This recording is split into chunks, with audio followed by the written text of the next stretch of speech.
ഇപ്പം ദയവ് ഇത് ഈ നമ്മളുടെ മുറയിൽ കളയുന്ന ആളുകളുമായിട്ടുള്ള ഇൻറ്ററാക്ഷനൊക്കെ കഴിയുന്നതും കുറയ്ക്കുക. ഒരു ലക്ഷ്യബോധം എപ്പോഴും ഉണ്ടായിരിക്കണം, അത് പ്രത്യേകം ശ്രദ്ധിക്കുക. എൻ്റെ ബാച്ചിലേഴ്സ് ഹിസ്റ്ററിയിലാണ്, master's public policy and administration ഞാൻ പറഞ്ഞ പോലെ, ഡോക്ടറേറ്റും പൊളിറ്റിക്കൽ സയൻസാണ്.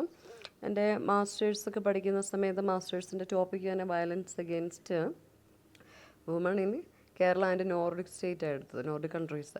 അപ്പോൾ അവരെൻ്റെ അടുത്ത് ചോദിച്ചു, ഇതെന്തുകൊണ്ടാണ് നോർഡിക് എടുക്കുന്നത്, കേരളം ഒരു ചെറിയ സംസ്ഥാനമല്ലേ? ഞാൻ പറഞ്ഞു, കേരളം എന്ന് പറയുന്നത് ഇന്ത്യയിലെ ചെറിയൊരു സംസ്ഥാനമാണെങ്കിൽ പോലും നമ്മുടെ ഇൻഡെക്സും ഹ്യൂമൻ ഡെവലപ്മെൻറ്റ് ഇൻഡെക്സും ക്യാപിറ്റലും അതുകൂടാതെ എഡ്യൂക്കേഷനും ലിറ്ററസിയും ജെൻഡർ സ്പെസിഫിക് ആയിട്ടുള്ള പോളിസീസും ഒക്കെ തന്നെയും പലപ്പോഴും നോർഡിക് കൺട്രീസുമായിട്ട് കിടപിടിക്കുന്നതാണ്.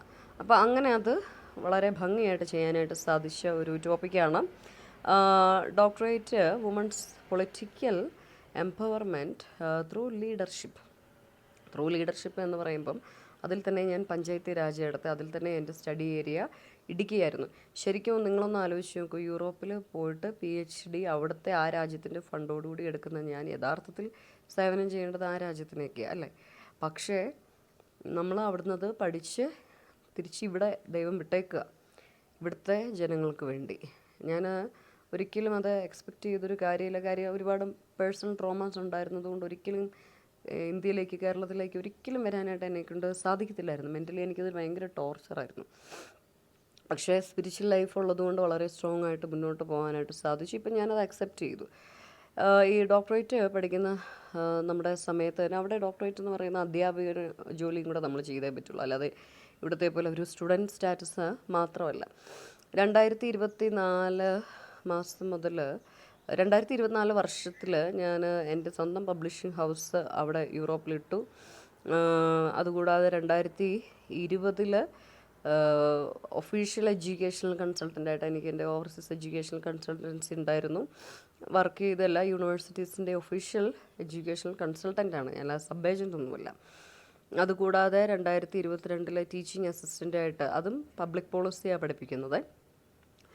2020 ലെക്ചർഷിപ്പൊക്കെ സ്റ്റാർട്ട് ചെയ്തതാണ്. പ്രൊജക്റ്റ് എക്സ്പേർട്ടായിട്ടുണ്ടായിരുന്നു. അതുകൂടാതെ ജൂനിയർ റിസർച്ചറായിരുന്നു. വിവിധ മറ്റ് പ്രൊജക്റ്റുകളിൽ വർക്ക് ചെയ്തിട്ടുണ്ട്. 2015 വുമൺ ലീഡർഷിപ്പ് നെറ്റ്വർക്ക് എന്ന് പറയുന്ന സ്വന്തമായിട്ട് സ്ത്രീകൾക്ക് വേണ്ടിയുള്ള ലീഡർഷിപ്പിൻ്റെ ഒരു ഓർഗനൈസേഷൻ ആ രാജ്യത്തെ ആ യൂണിവേഴ്സിറ്റിയിൽ ഞാൻ ക്രിയേറ്റ് ചെയ്ത ആളാണ്. അപ്പോൾ ഇതാണ് നിങ്ങൾ ഈ രാഷ്ട്രീയക്കാർ, ഇവിടെയുള്ള രാഷ്ട്രീയക്കാരോ അല്ല ആളുകളോ എന്ത് ബാക്ക്ഗ്രൗണ്ടിലിരുന്നാൽ ഞാൻ സംസാരിക്കുന്നത് എന്നുള്ളത് ചിന്തിക്കുമ്പോൾ എൻ്റെ ഒഫീഷ്യൽ ബാക്ക്ഗ്രൗണ്ടിനെ പറ്റി സംസാരിക്കാനായിട്ടുള്ളത്. നമ്മൾ കുടുംബ പശ്ചാത്തലവും സാമ്പത്തിക പശ്ചാത്തലവും അച്ഛൻ്റെ ജോലി അമ്മയുടെ ജോലിയോ ഒന്നും നിങ്ങൾ ഒരിക്കലും ഒരു വ്യക്തിയുടെ ജീവിതത്തിൻ്റെ നിലവാരത്തിനെ അളക്കാനായിട്ടുള്ള മാനദണ്ഡമായിട്ട് ഉപയോഗിക്കാതിരിക്കുക. അങ്ങനെയൊക്കെ ചിന്തിക്കണമെങ്കിൽ അത്രയും സ്റ്റാൻഡേർഡൈസ്ഡ് ആയിട്ടുള്ള തോട്ട് കപ്പാസിറ്റി നമുക്ക് ഉണ്ടായിരിക്കണം. അപ്പോൾ ഞാൻ ഈ വുമൺ ലീഡർഷിപ്പ് നെറ്റ്വർക്കിൻ്റെ ഫൗണ്ടറും ഡയറക്ടറും ആയിരുന്നു. 2016 വിത്ത് ഫണ്ടോടുകൂടി PhDക്ക് വീണ്ടും യൂറോപ്പിലേക്ക് പോകുന്ന സമയത്ത് എൻ്റെ ഓർഗനൈസേഷനെ റെപ്രസെൻ്റ് ചെയ്തുകൊണ്ട് ലിത്വാനിയൻ പാർലമെൻറ്റിൽ സ്പീച്ച് ചെയ്ത ആളാണ് ഞാൻ.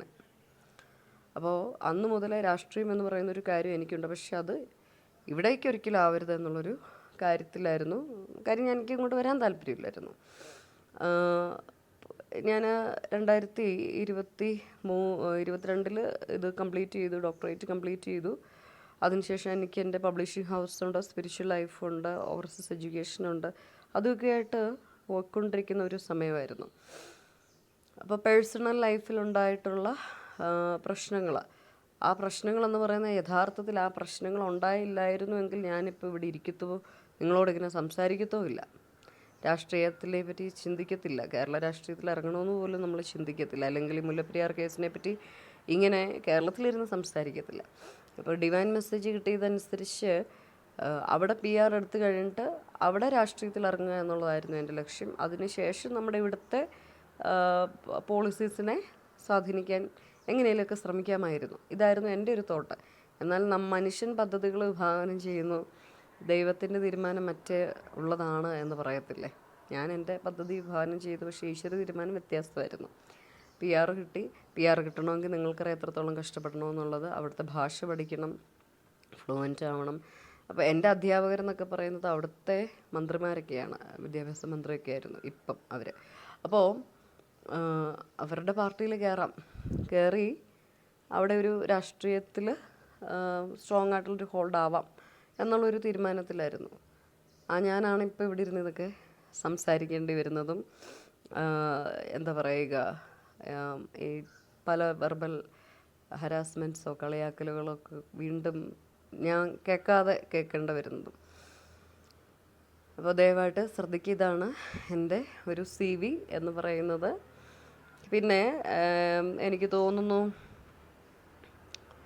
എത്രത്തോളം പബ്ലിക്കേഷൻസ് ഉണ്ട് എന്നുള്ളത് എനിക്കിതിനെ യഥാർത്ഥത്തിൽ അറിയത്തില്ല. ഞാൻ നോക്കുമ്പം എനിക്ക് തോന്നുന്നു എൻ്റെ കോൺഫറൻസസൊക്കെ തന്നെ ഒരുപാടുണ്ട്, 10-30ഓളം കോൺഫറൻസ് ഉണ്ട്. പിന്നെ ആ രാജ്യത്തിൻ്റെ, ലിത്വാനിയ എന്ന് പറയുന്ന യൂറോപ്യൻ യൂണിയൻ രാജ്യത്തിൻ്റെ നാഷണൽ മീഡിയാസിലൊക്കെയും എൻ്റെ ഇൻ്റർവ്യൂ ഉണ്ട്. For example LRT, Lithuanian national media. പിന്നെ ഡൽഹി എന്ന് പറയുന്ന ഒരു പത്രമുണ്ട്, 15 minutes.lt ഉണ്ട്, പിന്നെ യൂണിവേഴ്സിറ്റികളുടെ വെബ്സൈറ്റ് ഉണ്ട്. അപ്പോൾ രാഷ്ട്രീയ പാർട്ടിക്കാർക്ക് ടി വർഗീസ് ആരാണെന്ന് അറിയണമെന്ന് താല്പര്യമുണ്ടെങ്കിൽ നിങ്ങൾ ജസ്റ്റ് ഒന്ന് ഗൂഗിളിൽ സെർച്ച് ചെയ്ത് നോക്കൂ. അപ്പോൾ ഇതൊക്കെയാണ് LRT, ഡൽഹി, കൗനോദിയന, പിന്നെ വേറെ 1-2 മീഡിയാസ് ഇവിടെ ഒക്കെ ഉണ്ടായിരുന്നു, ഞാൻ മറന്നുപോയി ഈ പേരൊക്കെ. ജസ്റ്റ് ഇപ്പോൾ CVക്കകത്ത് ഇത്രയൊക്കെ ആണ് പെട്ടെന്ന് ഓർക്കാൻ പറ്റുന്നത്. പിന്നെ എനിക്ക് തോന്നുന്നു 4 ബുക്കോളം പബ്ലിഷ് ചെയ്തിട്ടുണ്ട്. അത് നമ്മുടെ സ്പിരിച്വൽ ലൈഫിലെ ബുക്സുകളാണ്. എൻ്റെ ഒരെണ്ണം I Am Lily എന്ന് പറയുന്ന ഒരു സെമി ഓട്ടോബയോഗ്രഫി. അത് ഞാൻ ഈ പറഞ്ഞ കാര്യങ്ങളുടെയൊക്കെ ഒരു സമ്മറൈസ്ഡ് വെർഷനാണ്. നിരവധിയായിട്ടുള്ള കോൺഫറൻസുകൾ അറ്റൻഡ് ചെയ്തിട്ടുണ്ട്. ജർമ്മനിയിലും ഫിൻലൻഡിലും ലിത്വേനിയയിലും പോളണ്ടിലും ഒക്കെ നിരവധി കോൺഫറൻസുകളുണ്ട്. പിന്നെ ക്വാളിറ്റേറ്റീവ് ഡാറ്റ അനാലിസിസ്, മെക്സ്ക്യൂഡിയ, അക്കാദമിക് വർക്ക്ഷോപ്സിലുണ്ടായിരുന്നു. റിസ്ക് കമ്മ്യൂണിക്കേഷൻ ഉണ്ട്. അതുകൂടാതെ പ്രൊഡക്റ്റീവ് അസസ്മെൻറ്റ് എന്നുള്ള കാര്യത്തിനെ പറ്റി റിസർച്ച് നോക്കിയിട്ടുണ്ട്. ട്രെയിനിങ് പ്രോഗ്രാം ജാഗ്രതാ സമിതി ഇൻസ്റ്റിറ്റ്യൂട്ട് ഓഫ് നമ്മുടെ കില ചെയ്തത് 23 ഓഗസ്റ്റ് 2020. പിന്നെ DIPയുടെ design and evaluation of innovation policies in developing countries, അതൊരു 5 day കോഴ്സായിരുന്നു. UNU മെറിറ്റിൻ്റെ ആയിരുന്നു, ബൈ നെതർലാൻഡ്സ്. പിന്നെ വിവിധ വർക്ക്ഷോപ്പുകൾ, regional risk and risk to the regions ലിത്വേനിയയിലായിരുന്നു. പിന്നെന്താ എക്സ്പേർട്ട് ഗ്രൂപ്പ് പാർട്ടിസിപ്പേഷന്, navigating in the national legal system of Lithuania, enhancing foreigners, international research scholars seminar, അത് നമ്മുടെ JNUലായിരുന്നു 2019. 2018 national conference on Indian economy and society lateral exploration, അത് 2018 പിന്നെ 2018 an advocacy note for the inclusion of the needs and voice of informal unorganised urban woman workers in Kerala's local self governments and the potential of gender resource centres. അപ്പോൾ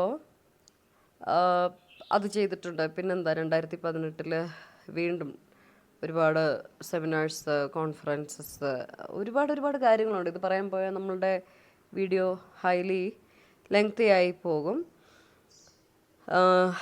പിന്നെ 2017 an analysis of governmental policies on violence against woman in northern European countries, അത് international conference ആയിരുന്നു. പിന്നെ ജർമ്മനിയിലെ കോൺഫറൻസിൻ്റെ case ഞാൻ പറഞ്ഞു. Role of social media communication on violence against woman in Kerala.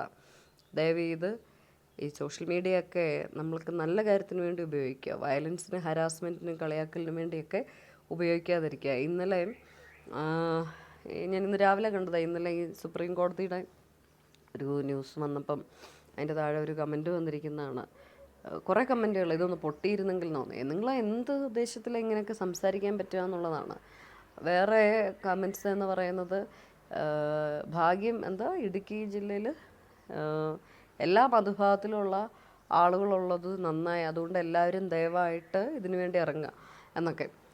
സത്യമാണ്, നിങ്ങൾ ഈ സോഷ്യൽ മീഡിയ ഒക്കെ ഉപയോഗിക്കുന്നത് വളരെ കെയർഫുള്ളായിട്ട് യൂസ് ചെയ്യുക. നല്ല കാര്യങ്ങൾക്ക് വേണ്ടി ഉപയോഗിക്കുക. പ്രത്യേകിച്ച് യങ് ജനറേഷനൊക്കെ ഇവിടെ വിട്ടു പോകുവാണ്. ഇവിടുത്തെ സിസ്റ്റം ഇങ്ങനെയാണ്. എത്ര പേര് എന്നെപ്പോലെ തിരിച്ചു വരും? PR ഒക്കെ കിട്ടിയിട്ട് എല്ലാം ഉപേക്ഷിച്ച് സാമൂഹ്യ സേവനത്തിന് വേണ്ടി ഇവിടെ നിൽക്കുന്നു. നമുക്ക് സ്പിരിച്വൽ മെസ്സേജ് കിട്ടിയതുകൊണ്ട് തിരിച്ചു വരേണ്ട വന്നു എന്നൊക്കെ പറഞ്ഞാൽ ആരും വരില്ല. അപ്പോൾ ദയവ് ചെയ്ത് നിങ്ങൾ സോഷ്യൽ മീഡിയ ഉപയോഗിക്കുന്നവർ ഹൈലി കെയർഫുള്ളായിട്ട് യൂസ് ചെയ്യുക. എനിക്ക് മെസ്സേജ് അയക്കുന്നവരും വോയിസ് ആരും ഇടരുത്. മെസ്സേജ് അയക്കുന്നവരൊക്കെ വളരെ കെയർഫുള്ളായിട്ട് വേണം മെസ്സേജുകൾ അയക്കാനായിട്ട്. പിന്നെ മീഡിയറ്റൈസ്ഡ് പൊളിറ്റിക്കൽ കമ്മ്യൂണിക്കേഷനെ പറ്റിയാണ്. Case of feminist organisation in Kerala. നിങ്ങൾ ശ്രദ്ധിച്ചിട്ടുണ്ടോ? നമുക്ക് കേരളം ഹൈലി എഡ്യൂക്കേറ്റഡാണ്. പക്ഷെ കേരളത്തിന് ഒരു വനിതാ മുഖ്യമന്ത്രി ഇതുവരെയും ഇല്ല. എന്തല്ലേ? അപ്പോൾ വനിതാ മുഖ്യമന്ത്രിയൊക്കെ ആവട്ടെ. അപ്പോൾ കേരളത്തിന് ലോകത്തിൻ്റെ ഒരു പൊളിറ്റിക്കൽ മാപ്പിൽ വളരെയധികം പ്രാധാന്യമുണ്ട്. അപ്പോൾ ഇവിടെ നിന്ന് ഈ നമ്മളുടെ മന്ത്രിമാരൊക്കെ അങ്ങോട്ടും ഇങ്ങോട്ടും ചീത്ത പറയുന്നതൊക്കെ ഇൻ്റർനാഷണൽ മീഡിയാസിലൊക്കെ പോകുന്നുണ്ട്. കേരളത്തിനെ പറ്റി ഭയങ്കര റെസ്പെക്റ്റോടു കൂടിയാണ് ഞാൻ ഒക്കെ റെപ്രസെൻറ്റ് ചെയ്തിട്ടുള്ളത്. അത് എന്നെപ്പോലെ തന്നെ കേരളത്തിന് അത്ര റെസ്പെക്റ്റോടു കൂടി പല മീഡിയകളിലും കൊടുത്തിട്ടുള്ള പല റിസർച്ചേഴ്സും ഉണ്ട്. ഞങ്ങൾക്കൊക്കെ ഭയങ്കര അപമാനമാണ് സത്യം പറഞ്ഞു കഴിഞ്ഞാൽ ഇവിടുത്തെ രാഷ്ട്രീയക്കാരുടെ ഈ സംസാരങ്ങളും ഹരാസ്മെൻറ്റും ഒക്കെ. ദയവീത് അങ്ങനെയൊക്കെ ചെയ്യാതിരിക്കുക. പിന്നെ വേറെ കോൺഫറൻസ് എന്നൊക്കെ പറയുന്നത് the role of elected woman representative on combating violence against woman. എൻ്റെ ഏരിയ തന്നെ ശരിക്കും ഈ വയലൻസ് അഗെയിൻസ്റ്റ് വുമണും പൊളിറ്റിക്കൽ എംപവർമെൻറ്റ് ഓഫ് ദ വുമണും ഒക്കെയാണ്. കാര്യം എന്നാന്ന് പറഞ്ഞാൽ നമ്മൾ ഈ ചെറിയ പ്രായം തൊട്ടേ കാണുന്നത് ഈ വയലൻസ് അല്ലേ. വീട്ടിലത്തെ വയലൻസ് കാണുന്നുണ്ട്, സമൂഹത്തിലെ വയലൻസ് കാണുന്നുണ്ട്. നേരിട്ടത് ഒരുപാട് അനുഭവിച്ചിട്ടുണ്ട്. എന്നിട്ടും നമ്മൾ ഒരു കയറിൻ്റെ അറ്റത്തൊടുങ്ങാതെ മുന്നോട്ട് പോയിട്ടുണ്ട്. അപ്പോൾ അതുകൊണ്ടൊക്കെ ആയിരിക്കും പേഴ്സണലി ആ ഒരു ടോപ്പിക്കിനെയൊക്കെ വളരെ പ്രാധാന്യത്തോടു കൂടി എടുക്കാനായിട്ടുള്ള റീസൺസ്. അപ്പോൾ ഇതാണ് എൻ്റെ ഒരു, ഇനിയും കുറേ ഉണ്ട് കേട്ടോ, ലിസ്റ്റ് കുറേ വായിക്കാനുണ്ട്. അപ്പോൾ ഇതാണൊരു നമ്മളുടെ എഡ്യൂക്കേഷൻ ആൻഡ് പൊളിറ്റിക്കൽ ബാക്ക്ഗ്രൗണ്ട്, കേരളത്തിലെ രാഷ്ട്രീയത്തിൽ ഇറങ്ങിയിട്ടുള്ള ഒരു എക്സ്പീരിയൻസ് എനിക്ക് പറയാനായിട്ടില്ല. പക്ഷേ എൻ്റെ എക്സ്പീരിയൻസ് ഒക്കെ തന്നെയും ഇൻ്റർനാഷണലാണ്. അപ്പോൾ അതുകൊണ്ട് ബാക്ക്ഗ്രൗണ്ട് ചെക്കപ്പ് നടത്തിക്കൊണ്ടിരിക്കുന്ന ആളുകൾ ഇതൊന്ന് ദയവായിട്ട് ശ്രദ്ധിക്കുക. സോഫാർ ഞാനൊരു പാർട്ടിയിലും അംഗമല്ല. ഏതെങ്കിലും നല്ല പാർട്ടിക്കാർ, നല്ല പാർട്ടി എന്ന് ഞാൻ പ്രത്യേകം പറയുന്നത്, നിങ്ങളുടെ അജണ്ടയ്ക്ക് അനുസരിച്ച് താളം തുള്ളാനായിട്ട് വലിയ പ്രയാസം അങ്ങനെയല്ല. എൻ്റെ കർമ്മം തന്നെ വേറെയാണ്, നിങ്ങളുടെയൊക്കെ ഉദ്ദേശം വേറെയാണ്. രണ്ടും തമ്മിൽ വ്യത്യാസമുണ്ട്. അങ്ങനെ ആവാൻ പാടില്ല. ഇപ്പം ഞാൻ തന്നെ ജയിക്കണമെന്ന് എനിക്ക്, അല്ലെങ്കിൽ ഇവിടുത്തെ രാഷ്ട്രീയത്തിൽ ഇറങ്ങി ഡാം ഡീകമ്മീഷൻ ചെയ്യണമെന്ന് എനിക്കൊരു ഇതുമില്ല. പക്ഷേ ആരെങ്കിലും ഒന്ന് ഇത് ചെയ്യണം. ഇനി ഇതിന് ഡിലേ വെക്കാൻ പറ്റത്തില്ല. ജനങ്ങൾ ഇറങ്ങിത്തിരിക്കുക, അതുമാത്രമാണ് ഒരു സൊല്യൂഷൻ. നിങ്ങളുടെ വോട്ടവകാശത്തിനെ വളരെ ടേക്ക് കെയർ ചെയ്ത് ഡീല് ചെയ്യുക. ഇനി വേറൊരു കാര്യം കൂടെ പറയാനായിട്ടുള്ളത്, ആസ് എ സിംഗിൾ പേഴ്സൺ ഒരുപാട് ചലഞ്ചസ് എനിക്കുണ്ട്. നമ്മളുടെ ലൈഫ് ത്രെട്ടണിങ് ആയിട്ടുള്ള ടോപ്പിക്കാണ് ഡീൽ ചെയ്യുന്നത്. എന്ത് വേണമെങ്കിലും എനിക്കും സംഭവിക്കാം. എന്ത് സംഭവിച്ചാലും ഞാൻ ഒറ്റയ്ക്കായതുകൊണ്ട് എനിക്ക് പ്രശ്നമില്ല. പക്ഷേ ദയവ് ചെയ്ത് നിങ്ങളുടെയൊക്കെ പ്രാർത്ഥനയിൽ എന്നെ കൂടെ ഉൾപ്പെടുത്തുക, എൻ്റെ കുടുംബത്തിനെ ഉൾപ്പെടുത്തുക. ഇത് പബ്ലിക്കലി റിവീൽ ചെയ്തിട്ടുള്ളത് കൊണ്ട് തന്നെ എക്സ്ട്രീംലി നിങ്ങളും നമ്മുടെ ഈ സംസ്ഥാനത്തിന് വേണ്ടി, നമ്മുടെ സമൂഹത്തിന് വേണ്ടി, നമ്മുടെ ഇവിടുത്തെ നേതാക്കന്മാർക്ക് വേണ്ടിയൊക്കെ പ്രാർത്ഥിക്കുക. നല്ല ബുദ്ധി അവർക്ക് കിട്ടണേ ഈശ്വര എന്ന് പ്രാർത്ഥിക്കുക. അതിനുവേണ്ടി ഫൈറ്റ് ചെയ്യുക. ഒരുപാട് അഡ്വക്കേറ്റ്സ്മാരുണ്ട്, നിയമപരമായിട്ട് അധികാരം കയ്യിലുള്ളവരുണ്ട്. അത് ദുർവിനിയോഗം ചെയ്യാതെ സമൂഹത്തിന് വേണ്ടി സേവനം ചെയ്യാനുള്ളൊരു മനസ്സ് നിങ്ങൾക്ക് എപ്പോഴും ഉണ്ടായിരിക്കണമേ എന്ന് ഞാൻ അപേക്ഷിക്കുകയാണ്. Thank you. And I think I will be able to wind up this session. അപ്പോൾ ഇതാണ് എൻ്റെ education, political, personal life background. Personal ലൈഫും നമ്മളുടെ സാമ്പത്തിക ബാക്ക്ഗ്രൗണ്ടും അച്ഛൻ്റെ ജോലി അമ്മയുടെ ജോലിയൊക്കെ വെച്ച് നമ്മളെ ഇവാലുവേറ്റ് ചെയ്യാൻ ആർക്കും അനുവാദമില്ല. അങ്ങനെ ആരും ചെയ്യാൻ പാടില്ല. കാര്യം ഓരോരുത്തരും ഒന്നുമില്ലായ്മയിൽ നിന്നും വളർന്നു വരുന്ന ആളുകളാണ്. ആ വരുന്ന വഴികളിൽ കല്ലും മുള്ളുകളൊക്കെ ആയിട്ട് നമ്മളെ സഹായിക്കാമെന്ന് പറഞ്ഞ് പീഡിപ്പിക്കുന്നവരും റേപ്പ് ചെയ്തവരും ഒക്കെ കാണും. ദുരുപയോഗം ചെയ്യുന്നവർ കാണും, ചെയ്തുകൊണ്ടിരിക്കുന്നവർ കാണും.